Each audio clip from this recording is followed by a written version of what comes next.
Hi everyone, welcome to ArtsFest Online and to this evening's talk, Ray Bradbury's The Illustrated Man at 70, with our very own Dr. Phil Nichols. Phil is course leader for film and television production and senior advisor to Indiana University's Centre for Ray Bradbury Studies. Phil is also newly appointed editor of the academic journal, The New Ray Bradbury Review. His studies of Ray Bradbury's screenwriting and media work have presented internationally in conferences, books and journals since 2006. If you have any questions, please do use the Q&A box or chat and we'll go through them at the end of the talk. And just a really quick reminder, a bit of housekeeping. This session is being recorded. It is a public platform, so please don't share any private information in the chat or the Q&A. So with all that said, welcome Phil, and over to you. Thank you, Claire, and good evening, everyone.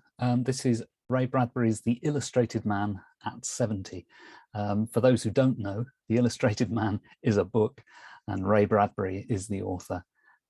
So I'm going to take you through a little journey really back to 70 years ago so that we can think of the book in terms of how it would have been seen when it was first published. And then we'll look at the way the book and its contents have survived and developed over the 70 years and have been reimagined in various media. So first of all, a little background on the author, especially for anyone who's not too familiar with Ray Bradbury. He was born in 1920, an American author, mostly known, I suppose, for science fiction, although statistically, if you tot up all the work that he did, only a small proportion of it is actually science fiction. He wrote lots of fantasy, horror stories. He wrote poetry. He wrote plays, screenplays. He even wrote some operas, all sorts of things. But he's best known for the novel Fahrenheit 451 and for his short stories. And many people consider him to be a master of the short story form. And the book we're talking about tonight is a collection of short stories. So what we're going to do is take a look at the book after we've placed it in context. It was Ray Bradbury's third book. He was born in 1920. In his 20s, he published his first book, Dark Carnival, a collection of dark fantasy tales. And then after that, a sort of novel, sort of short story collection called The Martian Chronicles. And then in 1951 came The Illustrated Man. So it's only his third book. By this time, he had risen very rapidly from being an author who wrote mostly for pulp magazines to an author who worked for the much more, shall we say, lucrative markets of the so-called slick magazines, glossy magazines that paid much higher rates than the pulp magazines did. And of course, this being his third book, he was doing quite well as a book author at this point in his career. I'm going to use a fancy word now, paratext. When we think about a book, obviously we think about the text inside the book, which is written by the author. But before we even get to the text, we encounter a whole load of other stuff. The term has been used by many people over the years, but the one most associated with it is the literary critic Gerard Genette, who wrote a book called Paratexts, Thresholds of Interpretation. And Genette really places a lot of emphasis on those sort of peripheral things that surround a book. He says that a text is rarely presented in an unadorned state.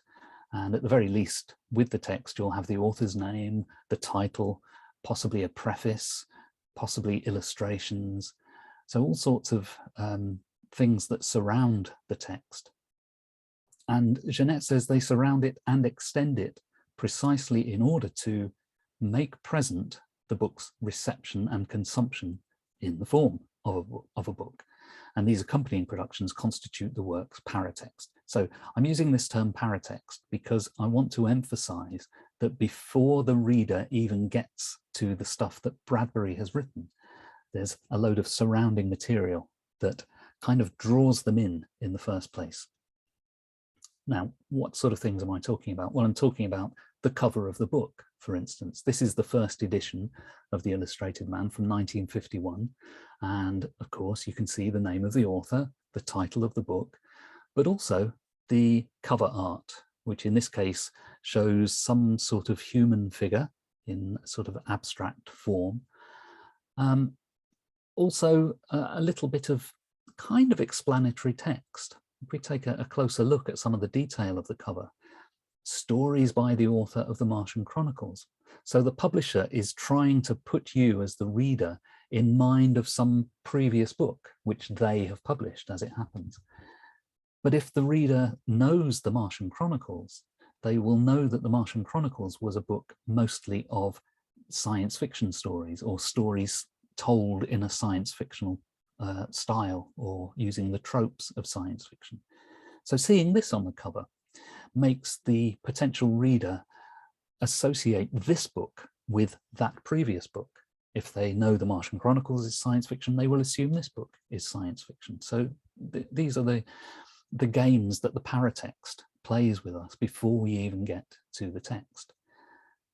And if we look at the cover art in a little bit closer detail, we can see that the human figure that sort of dominates the cover is also decorated with these smaller objects. Now, these turn out to be references or allusions to what's in the book.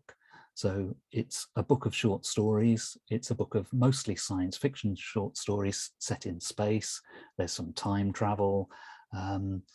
There's some other science fictional shenanigans that go on in there. And the artist has tried to represent this within the imagery on the cover. But why is it dotted all over the body of the human figure? Well, that's because the book is about a tattooed man. So the artist is trying to represent the tattoos in a kind of abstract way. Another part of the cover image shows this stylized lion. What's this? Is this an African jungle? Are those vultures in the sky? And what are these human figures alongside? It's kind of suggesting that we're going to be taken on a journey through some of these places. And indeed, that's what the book does. And if we look to the back cover of the book, we see that there are critical tributes to Ray Bradbury.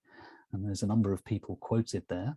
We'll go in closer and we'll see Christopher Isherwood is at the top of the list. He was quite a famous author in the 1940s and the 1950s, one of the first serious literary figures to extol the virtues of Ray Bradbury, the writer. And here Isherwood says, the sheer lift and power of a truly original imagination exhilarates. His is a very great and unusual talent. So famous writer telling us about another writer, a younger writer. And the other people quoted there may not be so well known as Christopher Isherwood, but in their day, they were significant figures. Anthony Boucher, Fletcher Pratt, August Derleth, all of them were important editors and writers in the fields of mainly fantasy literature of the 1940s and the 1950s. So all of this is before the reader even gets inside the book. And all of this helps prepare us for what's inside. And what's quite important for a book like this, which is a collection of short stories, it also helps sort of insulate these stories from any baggage the stories might be bringing with them. And what do I mean by that? Well, I mean that all of these short stories, in fact, had been previously published elsewhere, and they might bring with them some sense of familiarity for some readers. They might bring some baggage.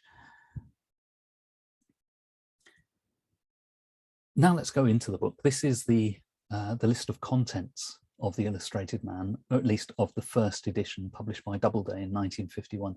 The book's remained in print for 70 years. Its contents have changed a little bit because different editors have made fine adjustments to the text. Bradbury has sometimes decided to take the opportunity to rearrange the contents, but this is the original table of contents from that 1951 edition. And the items in yellow are the only new pieces of material in the book. So the book begins with a prologue and ends with an epilogue. Those were both new. There's one story sort of near the middle of the book called No Particular Night or Morning, which is a new story never before published. But all the rest had been published somewhere else before this book came out. So what I'm going to do is take you on a journey through the book. I'm not going to cover every single story because there isn't time, but I'm going to pick a handful of stories that are really very significant, the kind of major stories within this collection. And I'm going to tell you a little bit about the background of those stories, where they had been previously published, the kind of baggage they might be bringing with them.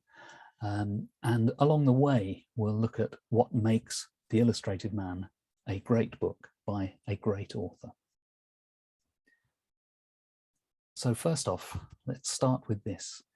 This is a men's magazine from the 1950s, Esquire. Now, we need to place ourselves in the 1950s and kind of imagine the world that the reader would have been in. Television just about existed in 1950, but more people got their entertainment from radio than they did from television. The transition period in the United States was really something like 1948 to 1953 showed the transition from more people listening to radio to more people watching television. In the UK, it was a little bit later. It was really around, I suppose, about 53 to 60 that people began to shift away from radio and towards television as their form of home entertainment. In 1950 as well, paperback books weren't really a thing. If you wanted to read a story, you would buy a book or you would buy a magazine. And there were lots of magazines that contained just fiction. And there were lots of these general magazines that had some fiction within them. So they might have journalistic articles, but they would also have some fiction as well. Anyway, this is one such magazine called Esquire. And within this particular issue is this double-page spread. Well, and it carries on beyond the double-page spread, but it begins with the double-page spread. And this is The Illustrated Man. This is Ray Bradbury's short story, The Illustrated Man. Now, it gets a little bit complicated here. This short story is not in the book, The Illustrated Man. What Bradbury did was he wrote this short story, published it in a magazine, and then he took the basic idea of the story and rewrote it to create the prologue of the book, The Illustrated Man. But this particular story is slightly different. Well, it's actually significantly different from the prologue to the book. Now, I hope that's not too confusing. But in any case, what we see here is the first appearance of Bradbury's character, if you like, of the Illustrated Man. And what the Illustrated Man is a tattooed man. He's a carnival character, kind of a freak show character who is tattooed from neck to toe. And in the illustration now, I think going closer on that illustration, in the illustration you get a sense of him being covered in tattoos. Now again, we have to kind of put ourselves back in the 1950s. Tattoos were not really much of a thing in the 1950s. Okay, sailors might have had some tattoos, and people who worked in a carnival freak show might have been tattooed from head to toe if that was their job, to be the tattooed man or the tattooed woman. But most people on the street didn't have tattoos. So this was an exotic thing that Bradbury was presenting here. But this whole carnival atmosphere that's present in this short story turns out to be quite a significant strand in Bradbury's work. It turns up in a number of short stories. It comes back in a really big way in his 1962 novel, Something Wicked This Way Comes, which deals with a kind of an evil carnival that comes to a small town. But here is the first appearance of the Illustrated Man. That illustration, incidentally, is by an artist called Stanley Meltzoff. I've got a list of the artists here because sometimes the names aren't attached to the pieces of artwork. So this is Stanley Meltzoff, who's quite a famous artist, I think mostly known for his painting of aquatic scenes and fish, strangely. So Bradbury's Illustrated Man first appeared in a men's magazine. A little bit of baggage comes with that, if you like. Now we come to another magazine. This is a kind of a family magazine, the Saturday Evening Post. Very popular in its day, came out, I believe, weekly, and more or less had something in it for everyone. And it contained fiction. And here is a Bradbury story from that particular issue. This is a story called The World the Children Made. But in the Illustrated Man, this story, where it's reprinted, is retitled. It's called The Veldt, or my Afrikaans speaking friends tell me that it should be pronounced the Veldt with a f, like the German V is pronounced as an F. So the story The Veldt is a timeless story.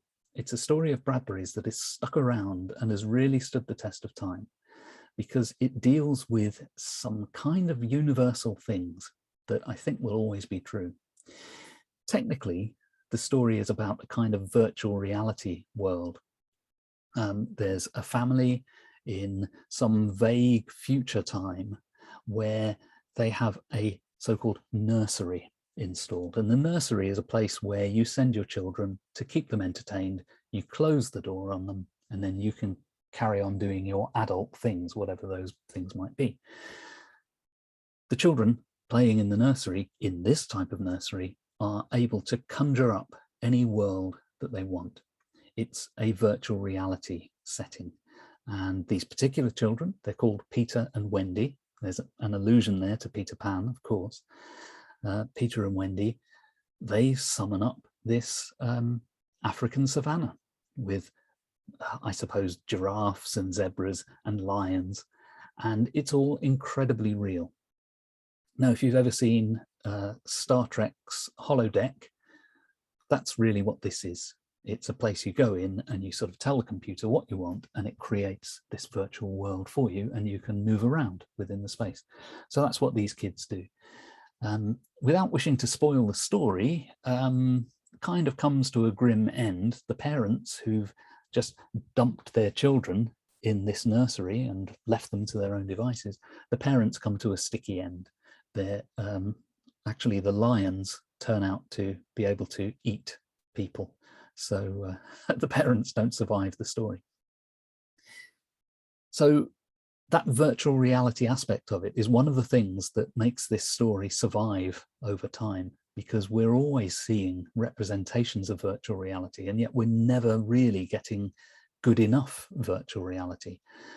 Every 10 years or so, somebody comes up with a new headset and says, put this on, you'll experience a virtual world. It'll be really immersive. It'll be just like you're really there. And you try it and you're amazed by it. But you very soon tire of the real kind of virtual realities that we've had. 10 years later, somebody comes along with a new piece of technology and says, no, it works now, it works, try it. And you try it, and again, you're wowed by it, but then you get bored and you put it to one side. And it seems every 10 years we have a return of virtual reality. Well, Bradbury really invented it back in the 1950s. But because Bradbury doesn't get bogged down too much in technology, his story hasn't dated, and his vivid descriptions of what goes on the veldt in the savannah, that is really what comes across well in the story. And on top of that, I always maintain that this story is actually it's a morality tale, but it's about bad parenting. More than anything else, the theme of the story is bad parenting. And what Bradbury was really doing was telling the story of what parents did when television came along. When television came along, parents would put their children and plonk them down in front of the TV and let the TV do all the entertaining. And so that's what this story does. But instead of a TV, it's a virtual reality environment. So it's a morality tale. So for various reasons, this story has survived. It's been adapted countless times, and I'll come to some of the adaptations later on in the talk. I must move on because there's lots of stories to get through, but I'll just give you the introductory paragraph, more or less, of the story. This is how the Veldt begins. George, I wish you'd look at the nursery. Well, what's wrong with it? I don't know. Well then, I just want you to look at it is all, or call a psychologist in to look at it. What would a psychologist want with a nursery? Of course, it's no normal nursery. This is the mysterious world that Bradbury is drawing us into. Now, we've had a men's magazine, we've had a family magazine. Now we have a pulp magazine, thrilling wonder stories. If you've heard of pulp fiction, and most people have, you may think that the term pulp fiction is referring to the style of writing, that it's trashy writing. But in fact, the term pulp fiction really comes from what these magazines were made of. The original pulp magazines were made out of very cheap paper, made of wood pulp. And they weren't designed to last. They were meant to be ephemeral. You would buy the magazine, you'd read it, you'd throw it away. Many of these pulp magazines have survived. I've got a couple. And when you handle them, you can feel the paper sort of crumbling to dust in your hands because it's really very cheap paper. It's very brittle. But that's what pulp magazines were. Once these magazines took off, then they became associated with a very hokey style of writing. But that was a secondary thing. The paper was the real thing. Anyway, look at the cover, thrilling wonder stories with a busty maiden on the cover, typical of these pulp magazines of the time. Notice there are some authors named on the cover. Bradbury doesn't get a mention, but inside there is a Bradbury story. This is a story called Kaleidoscope. So this is how it originally appeared, with an illustration in a pulp magazine. And it's a simple story. It's set on a spaceship which blows up and the astronauts get flung into space in all different directions. As you can see at the bottom of the page, it says it's a long, long way down through space. So this is a pulp story, but look at how the story begins. This is the very first paragraph of the story. The first concussion cut the ship up the side like a giant can opener. The men were thrown into space like a dozen wriggling silverfish. They were scattered into a dark sea, and the ship, in a million pieces, went on like a meteor swarm, seeking a lost sun. Wow. Straight into the action, no messing, no establishing where we are, we just go straight in. Yes, there's a spaceship, but it doesn't survive the first paragraph of the story. Very dramatic way of opening a story. And one of the things that makes Bradbury a master of the short story is that he can conceive of a sequence of events, a sort of a potential story, if you like.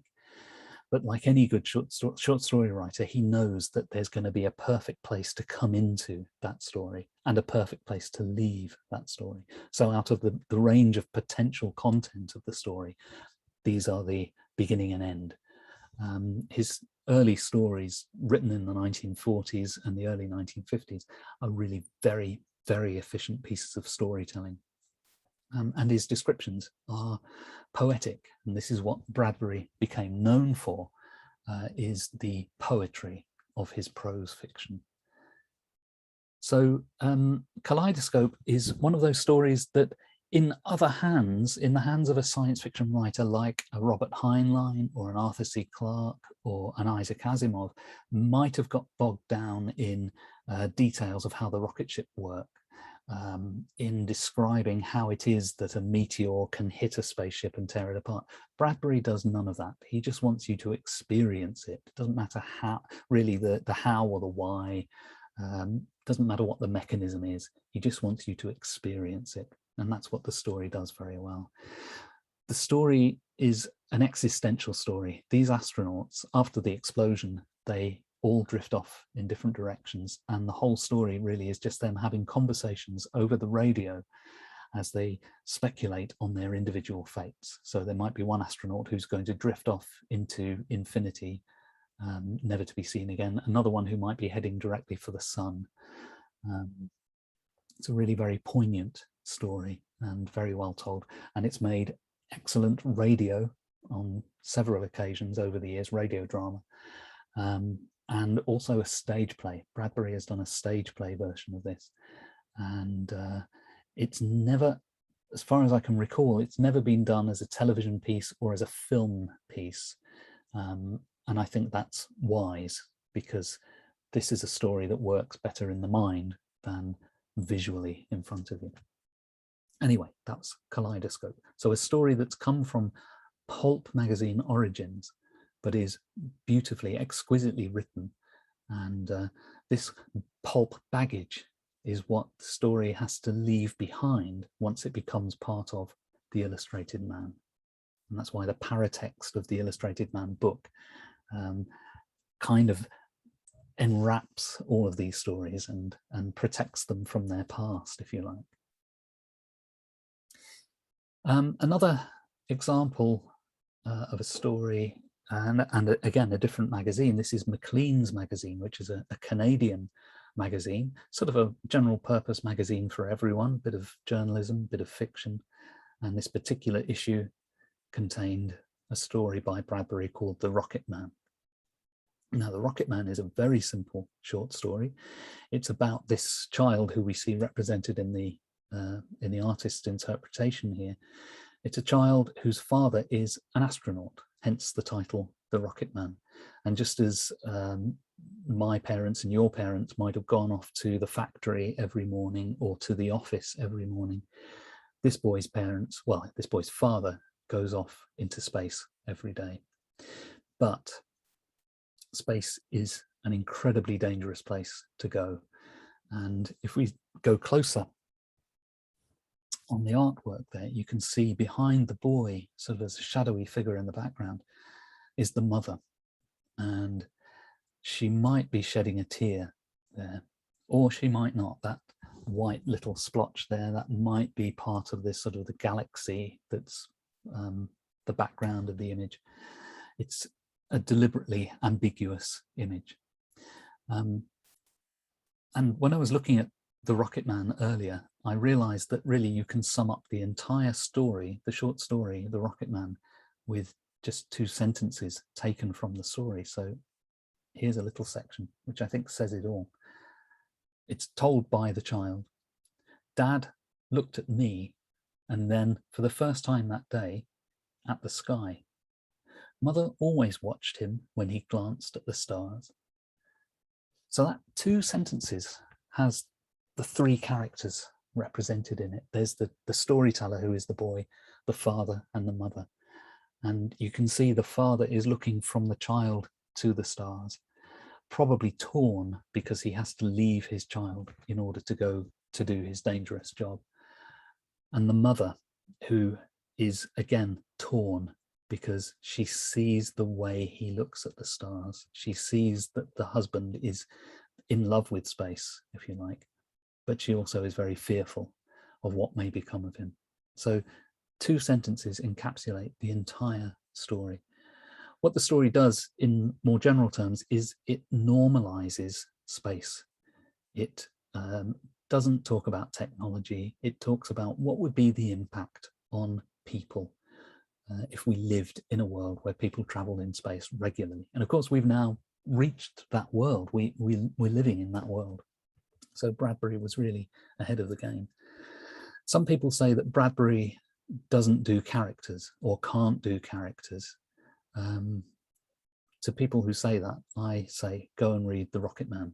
It really shows that Bradbury does know how to do characters. Onto another magazine. This is Esquire, the men's magazine. Again, another issue. And this one contains a story called The Last Night of the World. And this is an end of the world story. But it's a kind of end of the world story that only Bradbury could write. He doesn't talk about the politics of the end of the world. He doesn't talk about missiles. Well, there's a little bit of speculation about that in the story, but it's mostly 2 people in a domestic setting having a conversation. And you kind of realize as the story goes on that this isn't a big what if. The story begins, what would you do if you knew this was the last night of the world? What would I do? You mean seriously? Yes, seriously. And the rest of the story is almost literally a conversation between two people. And probably the most dramatic thing that happens in the story is that there's a dripping tap, but it is such an incredible philosophical reflection on what it is to consider the end of the world. And of course, cast your mind back to the 1950s. World War II had happened, of course. Hiroshima had been bombed at the end of World War II. Nagasaki had been bombed. And I think it was in 1950 that the Soviet Union exploded a hydrogen bomb. I might have the timeline slightly wrong, but it was a time when everybody was on the edge of their seat, because although we'd had a world war, it now looked as if we had the means to destroy the entire planet. And this is the anxiety that runs through a story of this type. But imagine that kind of story in a men's magazine. It's just crazy.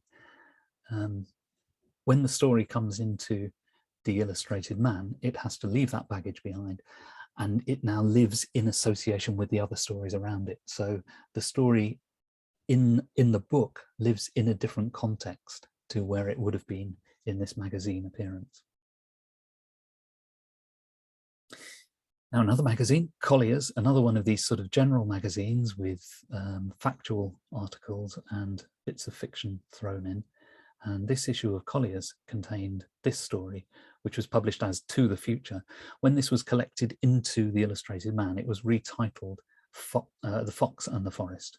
And I believe that was Bradbury's preferred title. And I think To the Future was probably a magazine editor's title. But I'd need to check into that. The reason I'm raising this story is because it's a time travel story.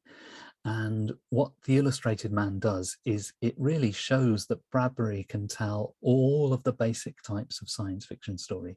You've got spaceships, you've got your sort of virtual reality, you've got end of the world, and here you've got time travel. He's really covering the spectrum of what science fiction has traditionally covered. This story is about people from a future further ahead than we are, where there is a totalitarian regime, and for their own safety they've traveled back in time, and in fact they've traveled to before our time. They actually, I believe, end up in 1938 in Mexico, so they've traveled into the past of the reader, if you like, if that makes any sense. So I've chosen to mention this one because of the time travel element of it, but also because it has some of Bradbury's most effective prose poetry. So I just want to share that with you here.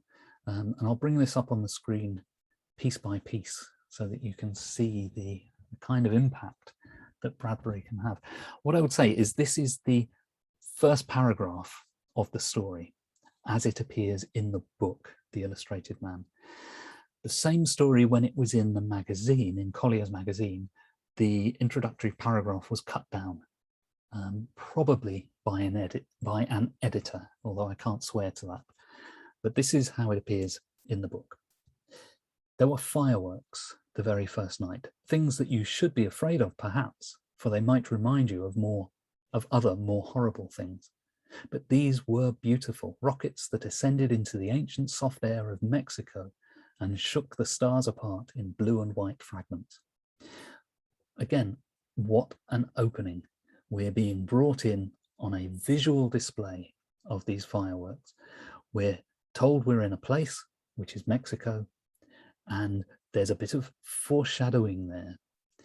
These fireworks might remind you of other more horrible things. It turns out the characters in the story are from this totalitarian future. So those are the horrible things that the main characters will be reminded of. That's not all of the first paragraph. It goes on. Everything was good and sweet. The air was that blend of the dead and the living, of the rains and the dust, of the incense from the church and the brass smell of the tubas on the bandstand, which pulsed out vast rhythms of La Paloma. So we've gone from these rockets, the fireworks of the opening line. Now we've got smells. We've got the blend of the dead and the living. Bradbury's kind of taken us to the Mexican Day of the Dead here. There's a celebration going on. There's a brass band, there's music, there's rhythm.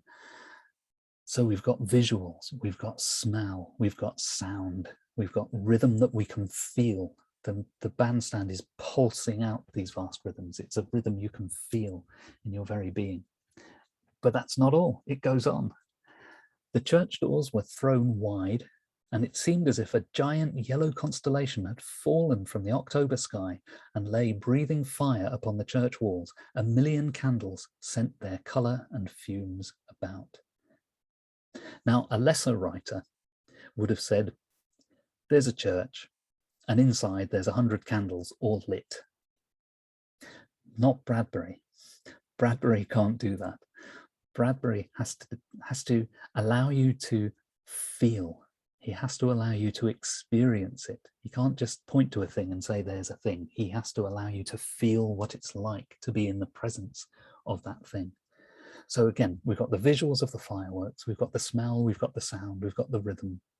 And now we've got this metaphor of this constellation of stars that have fallen from the sky, these point sources of light, and they're breathing fire on the church walls, and the colour and the fumes being sent all about.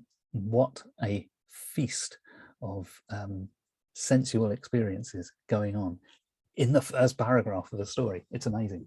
Now, some people will look at that and say that's incredibly overwritten. And okay, I can see that that's one point of view with this. But I look at that and see that Bradbury has introduced us in a very emotive way into a world. We don't know what the story is yet, but my God, he's brought us into the world of the story.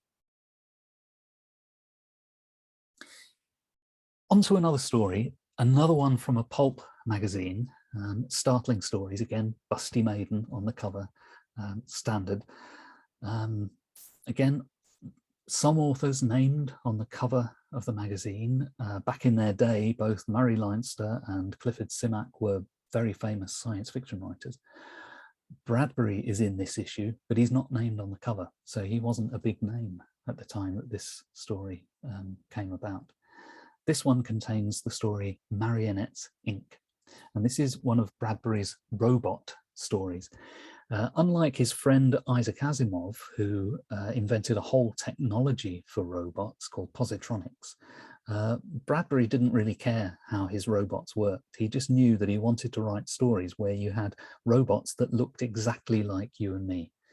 And in that way, his robot stories are timeless, because it doesn't matter how they work. We don't need to know what's inside them. We just need to know that they're just like you and me. That's all there is to it.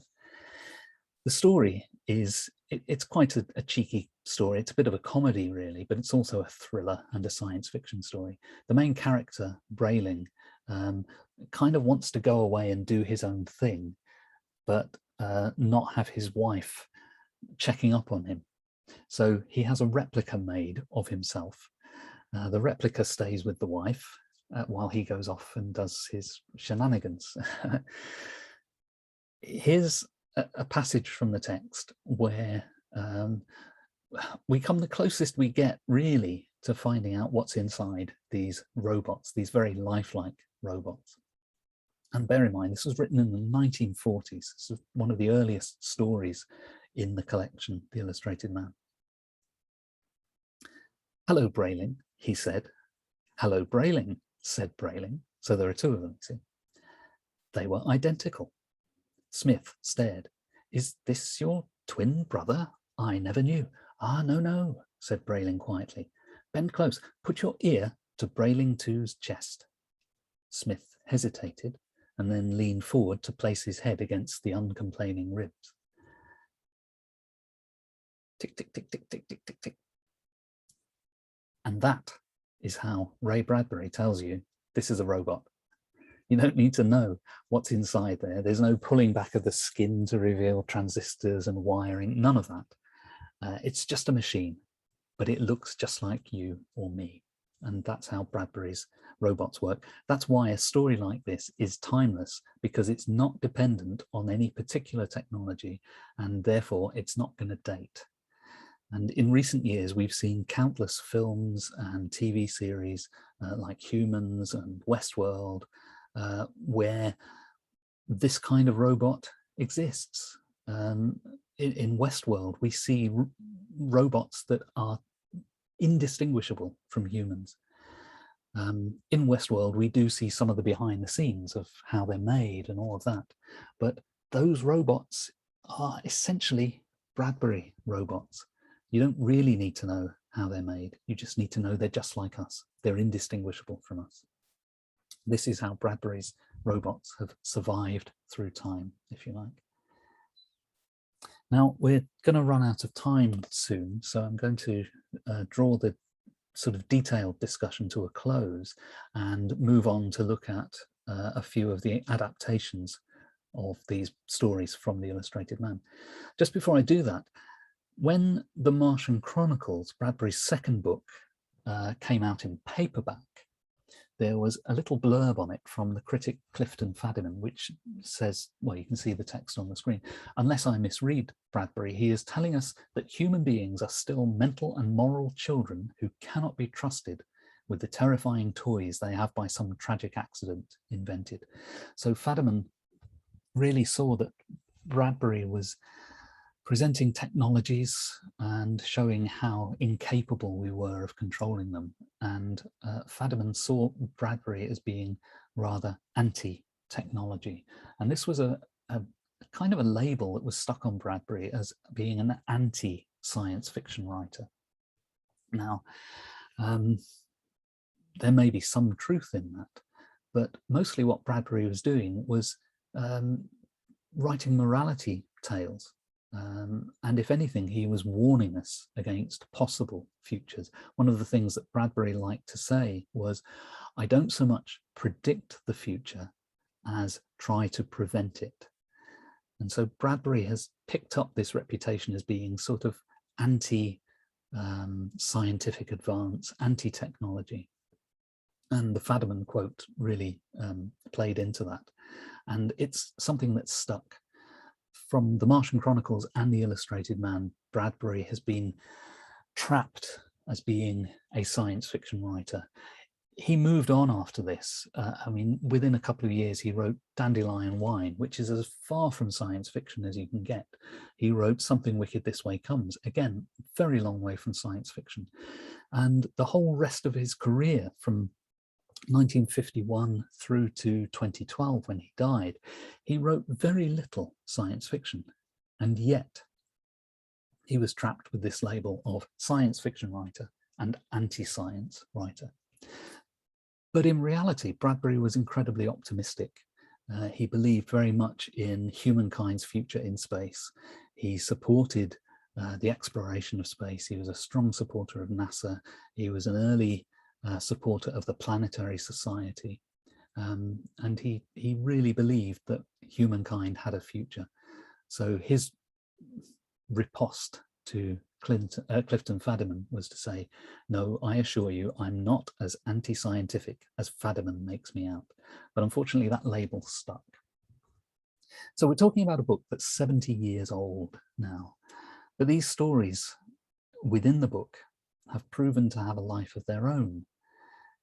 In 1969, there was a film version of The Illustrated Man, which starred Rod Steiger and Claire Bloom. And it's not a very good film, quite frankly. It's a bit clunky. It doesn't really do any of the stories justice. And it has some very strange decisions, such as choosing to put the Rod Steiger character, he's the Illustrated Man character, actually putting him into every one of the stories, which is not what happens in the book at all. And it just, I think, just confuses matters. But anyway, some parts of the film worked nicely. One part that worked is the tattooing of Rod Steiger. There's one image here where you can see the tattoos. Obviously, they're not real tattoos, they're painted on by a makeup artist. But they did a magnificent job of making Rod Steiger look as if he was tattooed from head to toe. They also allowed you to see the whole body. A lot of the illustrators who've done artwork for the Illustrated Man over the years have shied away from showing the entire figure. And of course, you can't really show full frontal nudity on a book cover or on a film poster, even in 1969. But they made a good job of that part of the film, but it's not a great film. The individual stories from The Illustrated Man were long a staple on radio drama. So in the 1950s, before television took over as the main mass entertainment home medium, people were listening to radio drama on a daily basis, and Bradbury stories were a real staple part of that. And the recordings of those survive to this day, and some of them are really still astonishing productions. Over the years, the stories have been adapted as well for the visual form. So the story The Veldt was made into a short film in the 1970s. There was a Swedish television adaptation, I think, in the 70s as well. Bradbury himself adapted it for his own TV series in the 80s or the 90s.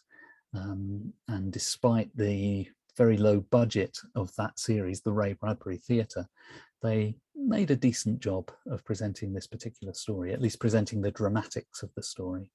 And a few years ago, there was a Deadmau5 track that was based on the Veldt, and the music video was based on the story as well. So this small short story from a 1950s Saturday Evening Post has survived and has been adapted and revived again and again and again. And it's because it speaks to us. It speaks to the idea of bad parenting. It speaks to the idea of virtual reality and what we might do if we could summon up whatever we wanted. Bradbury stories have a long life in comics. EC Comics adapted a lot of Bradbury stories. This is one from The Illustrated Man called 0 Hour. I haven't talked about this story, but this has been adapted for comics. It's been on radio, it's been on television, it's been everywhere. Bradbury adapted it for his TV series. Not one of his finest hours, I have to say. It's not a great TV episode. But just a few years ago, I think about 3 or 4 years ago, there was a major TV series based on 0 Hour, which is just a short story from The Illustrated Man. It was called The Whispers. It was cancelled after about 3 episodes, so it didn't do very well, unfortunately. And there was nothing of Bradbury left by the time it had been converted into this ongoing TV series, unfortunately. But the mere fact that a story written in the 1940s, appearing in a pulp magazine, then collected into a book which has been in print for 70 years, and the stories are still being adapted again and again, is quite remarkable. There are very few authors that happens to, and it really comes down to the quality of the writing, the vividness of the ideas, and the fact that they are timeless ideas. Bradbury doesn't tie himself to any particular technology with his stories, especially his science fiction stories, and so they're able to stand up over 70 years later. And what about this? Rocket Man, Elton John, song written by Elton John, Bernie Taupin. This is the, the Wall Street Journal from about 3 years ago. Bernie Taupin tells the story behind 1972's Rocket Man, the hit song of Elton John, which of course came back into the news because President Trump started tweeting about Rocket Man. But also there was the film about Elton John, which was called Rocket Man. The song is inspired by the Bradbury story. It's not an adaptation of the Bradbury story, but the mundaneness of the man who goes off to work in space every day is the inspiration for that amazingly successful song, which has lived nearly as long as the original Bradbury story has lived. The book itself appeared in 1951. The following year, there was a British edition, which had a slightly different table of contents, but here's the cover of the British edition. And then it has remained in print forever. Probably the best depiction of the illustrated man character comes from this piece of artwork. This is from a 1967 edition of the book, and the artwork is by Dean Ellis.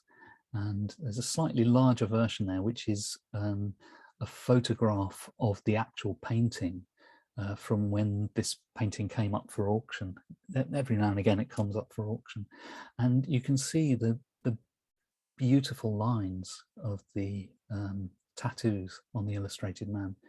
And you can see that this version of the illustrated man, well, first of all, he's got no clothes on. That's exactly how Bradbury describes the illustrated man, as being illustrated from neck to toe. Dean Ellis shows us this here.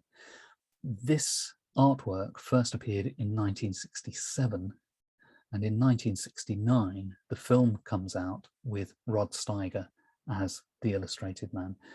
And I'm in no doubt really that the designs that you see on Steiger in the film are very much inspired by this particular piece of artwork by Dean Ellis. And the book's been in print for 70 years, loads of different covers. It's been in print in different languages. Here are just some of the images, some of the covers that the book has had. And it's as good today as it ever was. I think I only own 2 editions of The Illustrated Man, and my favorite one is this one, which is the first one I ever owned. This is the actual one. I think this is about 1978, and it's got a wonderful, trying to hold it correctly in the light, it's got a wonderful image by the artist Peter Goodfellow.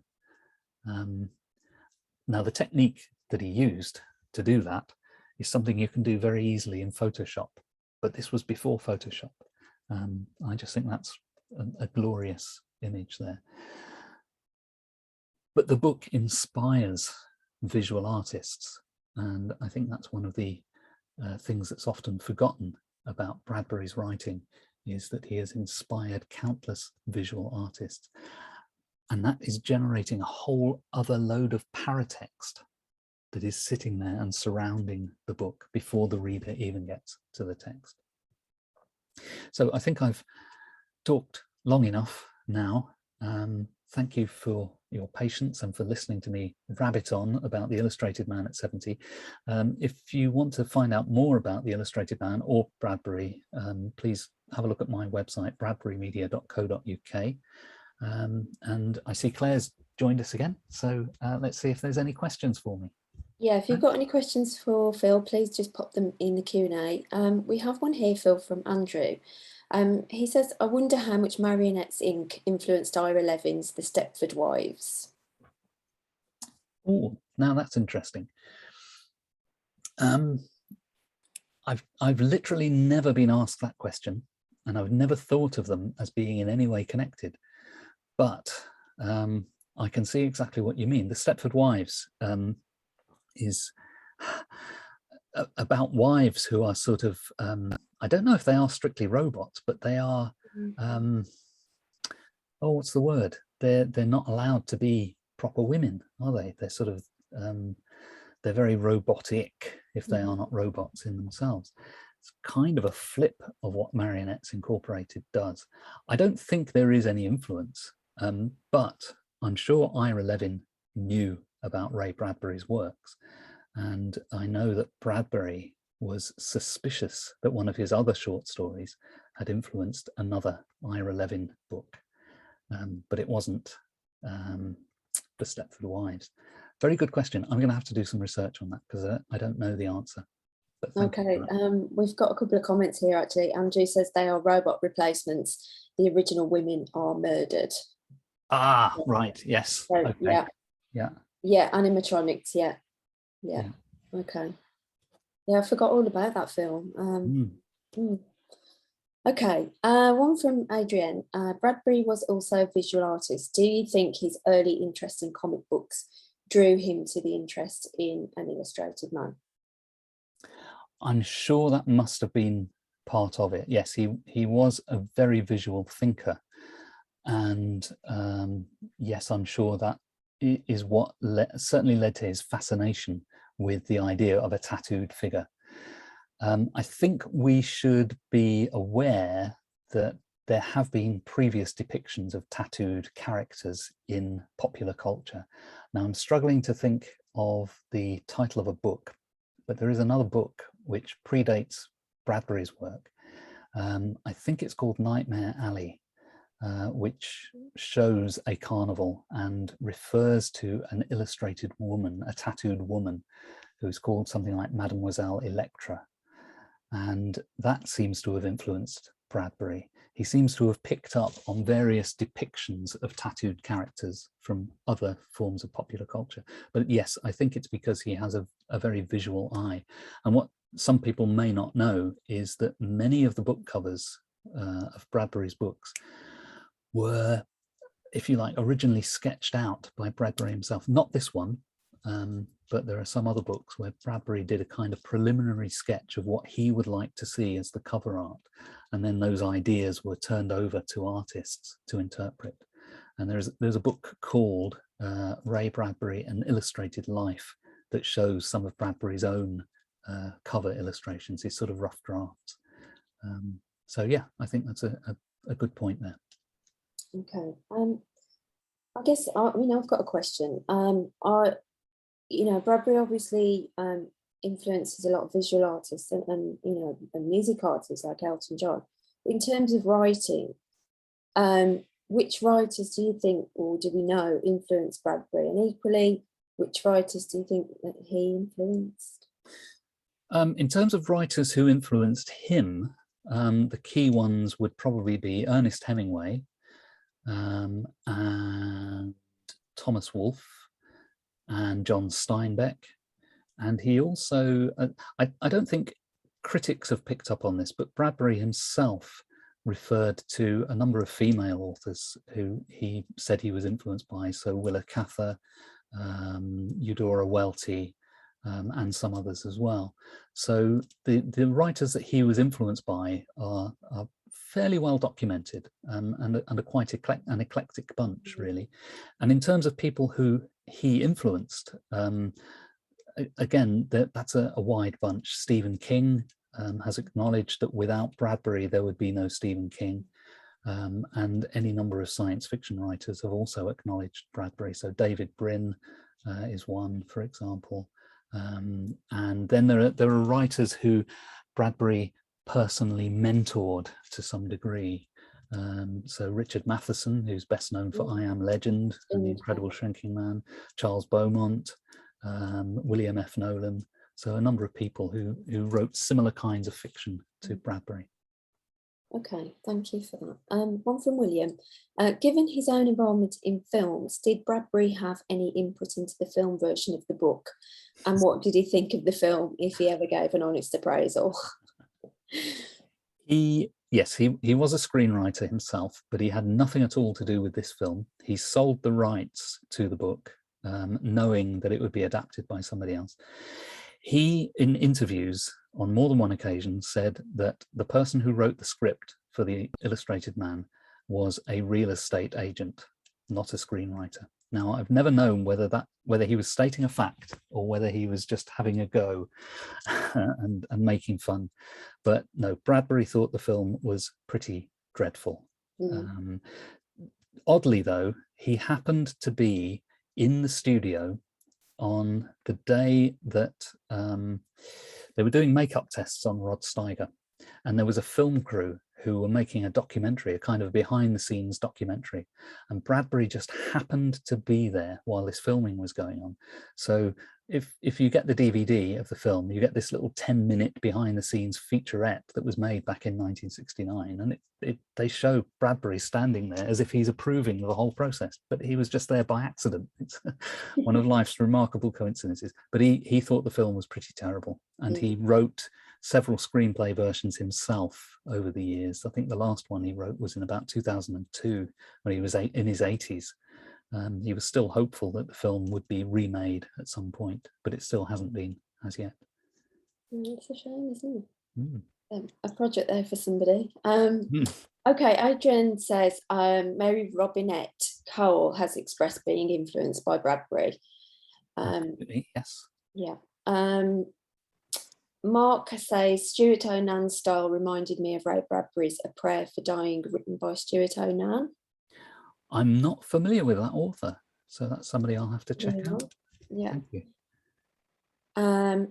And Stephen says, what was the reaction to the tale The Other Foot? The Other Foot. The Other Foot is the anti-racist story in the book.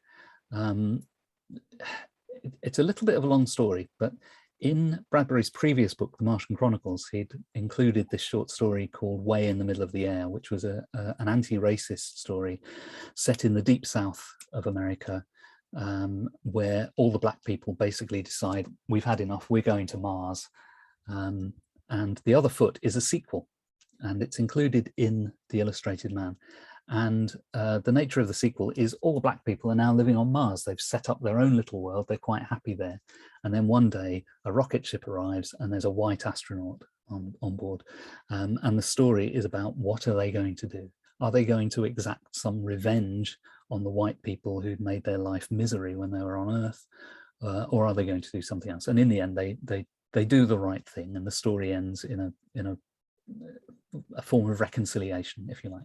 Now, the reaction to the story is difficult to judge. My friend Steve Gronert-Ellerhoff has written an academic paper about those two stories, which came out earlier this year, where he's actually looked at where else these stories appeared. And they actually, at least one of them, I can't remember which one, but at least one of them appeared in a black magazine, i.e. a magazine that was put out for a black readership primarily. And I think the first of the two stories was presented in that magazine as a comedy, even though it's a deadly serious anti-racist story. So it seems that there was a strange reaction depending on where you put the story, because for some readers it would come as a kind of a shock to read these stories about racism in the 1950s. For others, it would seem comedic, depending on your own sort of life history and so on. But the place to find out about the reaction to The Other Foot is Steve Gronert-Ellerhoff's paper. And I'll put a link to that on my website. So if people want to find out more, they can go and have a look at that. Yeah, that'd be great. Adrian asks, what do you suggest as a good starting point for a new reader of Bradbury? I think you can't go wrong with The Illustrated Man, quite frankly, if you like science fiction. If you don't like science fiction so much, I would point you more towards The Golden Apples of the Sun, which is another short story collection. It's a mixture of things. It's got some science fiction, it's got some fantasy, it's got some realist stories. But the crucial thing about it is that all of Bradbury's early award-winning stories are collected in that book. So The Golden Apples of the Sun would be my recommendation. Okay. But ask me again tomorrow and I'll give you a different answer. I mean, in terms of sci-fi writing, why was he always only known for that? I mean, was that to do with the press? There's Asimov and there's Philip K. Dick are all around the same age. Am I right in thinking that? Yes, yes. Were they sort of all put together as a bit of a, was there some competition going on there, or was there something sort of manifested there between them? I'm just interested to know. I mean, I think there was a lot of friendly rivalry, but there's two things really. One is that Bradbury was one of the first of those writers to break out of the science fiction field. A lot of them, people like Asimov, were very happy to be considered science fiction writers. Asimov, was very happy in that crowd, and Bradbury didn't object to being thought of as a science fiction writer, but he didn't want to be limited to that. And he was really the first one to break out of the pulp magazines and to start appearing in these glossy magazines where he was getting paid a lot more money, quite frankly. So that was, that's a good reason for doing it. But he was also getting much more attention and much more critical approval. So when his stories appeared in the Saturday Evening Post, he'd get a much bigger readership, and critics would read the stories and would see how good they were. So Bradbury kind of broke out of that ghetto, and I think there was a little bit of jealousy that came from that. So the writers who are happy to stay in the ghetto of genre fiction weren't so happy to see one of their people, if you like, escaping or defecting. But I think what kept Bradbury being labeled as a science fiction writer is these two books. It's The Martian Chronicles, which actually had a label on it saying that it was science fiction, even though Bradbury said it was fantasy.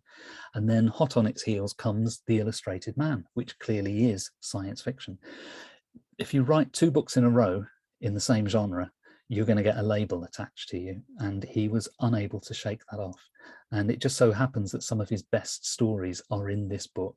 So, you know, it's going to stick, unfortunately. Yeah. One from Mark. I always thought Stephen King's story, The Body, was pure Ray Bradbury. Yeah. Yeah, I think so.